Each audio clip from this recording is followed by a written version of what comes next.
mean to follow God as a woman in the 21st century? I think this is a pretty loaded question, but I'm just going to share my experience and what I have come to learn over the years. So, there's this one passage that I think sums up perfectly what does it truly mean to live a life for God. And it's this. It says, "If any man wants to come after me, let him deny himself and take up his cross and follow me." What that passage is basically saying is that if you've decided that you want to live your life for God, if you've decided that, hey, I want to be a Christ follower, I want to live for a cause that's greater for myself, what that doesn't mean is that you're going to get every single thing that you want. What it doesn't mean is that there's this great health is wealth kind of message. What it doesn't mean is that you're going to get the most perfect man out there and all these millions and riches and have a comfortable life. No, it's quite the opposite.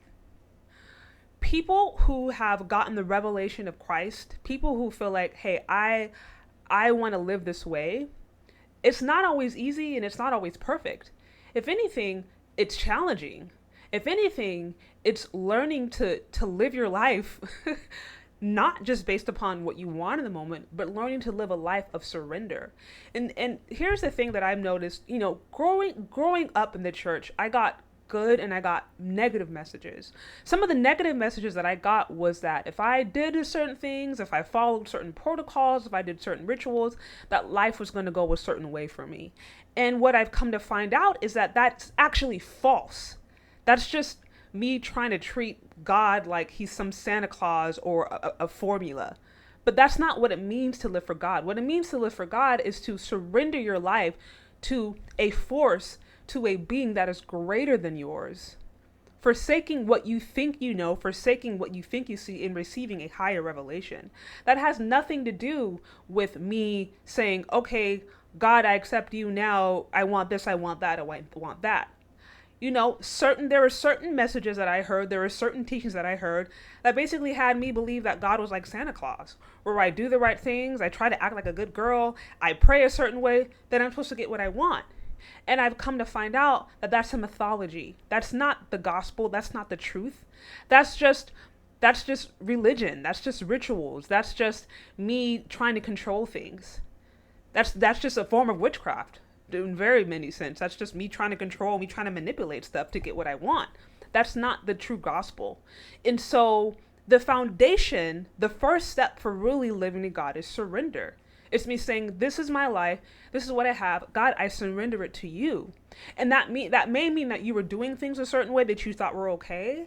And then God shows you something, you get a revelation, and you're like, wow, that's not right. Or wow, whoa, I was doing that thing and that's bad. Or whoa, that's not helpful. Or you were going right, now you got to go left. It means that you actually have to live yourself yielded to God. It means that you're not always going to do what you particularly want to do in that moment because you're surrendered to a revelation and a force that is higher than your immediate carnal needs. And so, like I said, when I was told that, oh, if I just do this, I'm going to get that, false. What I've learned as I'm maturing with God is that it's so much more than me getting what I want in my immediately now. It's more about surrendering to God in the moment and trying to learning to receive a higher revelation.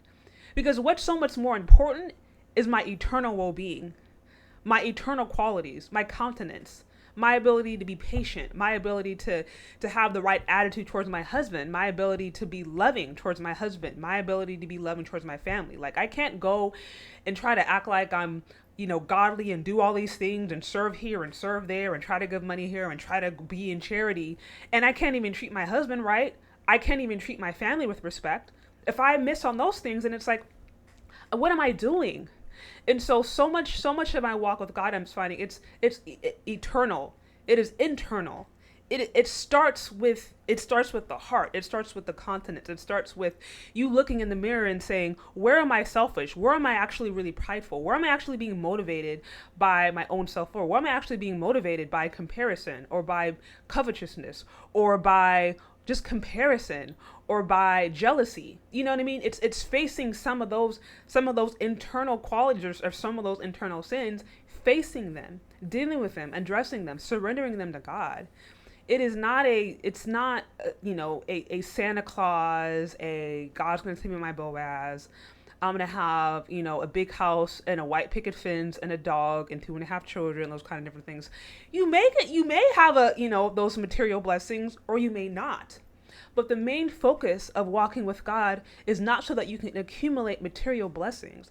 It's so that you can actually be transformed into the image of the Christ. It's so that you can actually live out your true spiritual identity and recognize that there is a higher reality that is far beyond what we can see right now that's in front of us.